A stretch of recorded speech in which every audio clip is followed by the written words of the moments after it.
Hey everyone, and welcome back to another video. So, Elder Scrolls Online came out in 2014 after a long development cycle and what seemed to be a bit of an identity crisis, with some players of the early alphas talking about Warcraft-like properties, and then the actual game trying to fit more into the traditional Elder Scrolls RPG mold.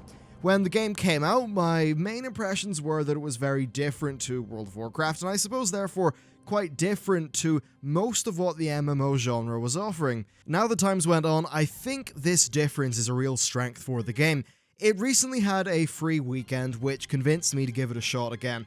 On launch, it was a premium release with a subscription fee. They've now went away from that model, shifting towards something similar to Guild Wars 2, where the game has a box price and then an in-game store. Since launch, it's had some content updates, some new DLC, including something which seems to do a scaling-like system so that you can experience more of the world and play with more of your friends, regardless of level of restrictions.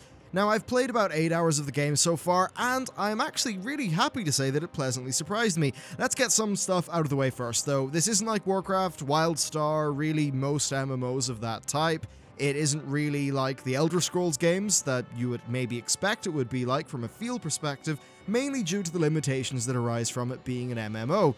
I think the first thing that you really notice is that it's catering to a different sort of gameplay experience. The world content seems to be really based on the idea of exploring the world, and one of the things that really struck me the most is that as you roam through the game zones, you stumble upon a lot of quests, dungeons, and landmarks in a way that feels really quite similar to how you would explore the map of a Bethesda RPG like Skyrim or Morrowind. I think this is a really nice touch, and it's something that's quite welcome coming from a lot of modern MMOs.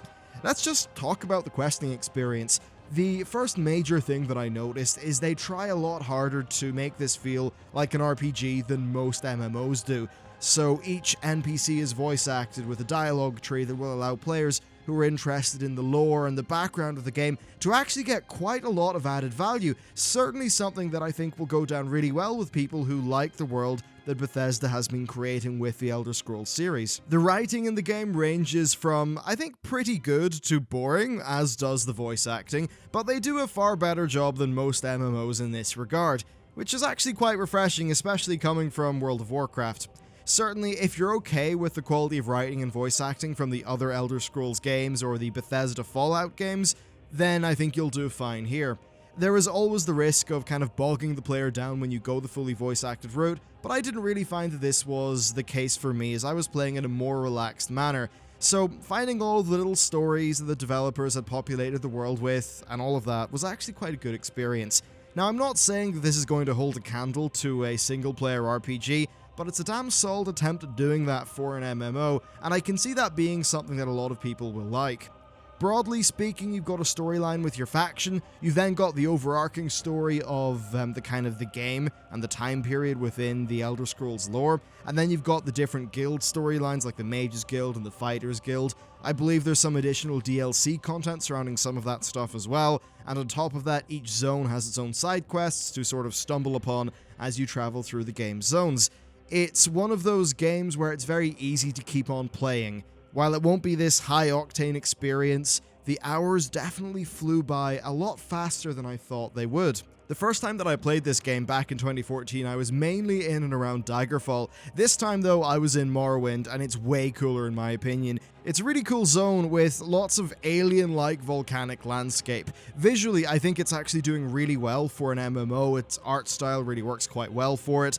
And I suppose, thinking to the Elder Scrolls games themselves, I thought that Morrowind had the best overall art direction, with Oblivion feeling a bit less inspired, and Skyrim, as much as it was pretty, again, didn't feel that inspired or interesting. From what I've played, the world does feel quite large and expansive as well, which is another good plus. And overall, I'd say that the world and the questing are really good, strong points of this game, but only if that's the type of content that you actually want to get from it.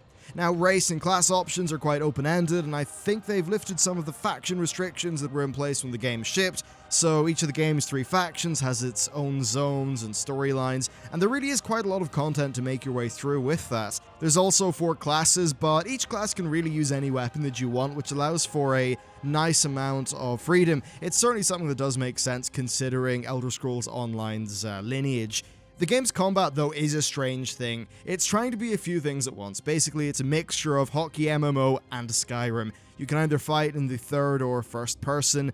Their choice to sort of try to be a bit more actionish with their combat has had some mixed results. On the positive side, things do feel quite active. You're moving around quite a bit. You're aiming skill shots, you're actively dodging out of things. That can work quite well. For example, interrupting an enemy spell and then hitting them with a heavy attack to knock them down to the ground. That's all quite good. The downside is that the feel really isn't there all of the time. Sometimes it's a bit weightless or unresponsive, which isn't particularly great. You can get used to that, and once you do, I actually have found some fun within that system, but it is a pity they weren't able to tighten that up. I do think these problems are more noticeable when you go into first-person mode, though. Character progression is really cool in this game, actually. You get abilities both active and passive from your class's specs, your armor, and your weapon, and a few other sources as well. This means that you can customize how your character plays with a really good amount of freedom. You've got 5 slots and then an ultimate slot, so you basically just mix and match from all the possible abilities that you've unlocked. It's a fun progression system that I think does a good job of consistently giving you new toys to play with. Again, that's something that's refreshing to see after the quite linear level up progression of World of Warcraft from a character progression perspective. Imagine it's an absolute nightmare for the devs to balance, but a more open-ended feeling progression does make the whole process feel quite engaging.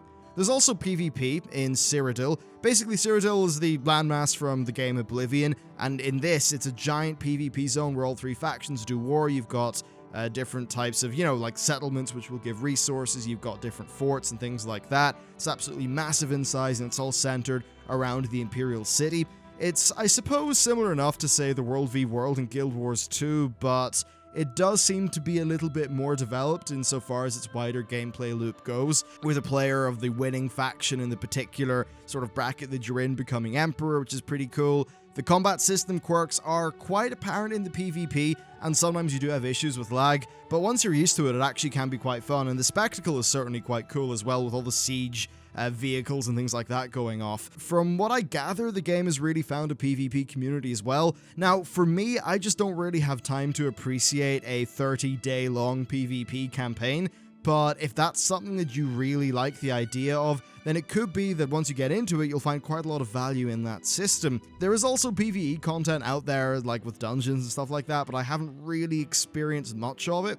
So if I were to tie this video into some sort of conclusion, I'd say that this game actually seems to be a very good deal for what is normally quite low cost of entry.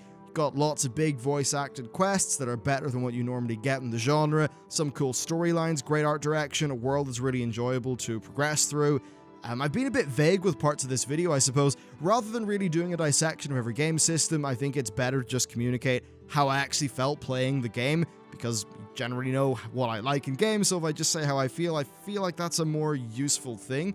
Certainly, I think that the players who use add-ons like Storyline or things like the Action Cam or whatever in World of Warcraft will be a bit more into this game than the players who are purely there for the end game raid content. Personally, I like World of Warcraft for both of those things. So with Elder Scrolls Online, I still find a lot of value in that questing and leveling up. Though I do doubt that its combat system will really scratch that raiding itch that I would have normally from World of Warcraft. So really, I think that's most of what I want to say. It's a bit of a take it or leave it situation. If you like the idea of progressing through this world, then I think that's something that could be quite good. So yeah, I'd say if the cost of entry is something you are happy to lose, it's totally worth giving a shot. If not, though, then maybe wait for another free weekend, and I'm sorry I couldn't get this video out before the free weekend ended, but hey, that's my thoughts on Elder Scrolls Online about 2 or whatever years after release. Yeah, I think, it's got some cons, but it really does have some pros as well. That's it for me. Thank you very much for watching this video. Let me know what you think about the game down in the comments, and I'll see you next time.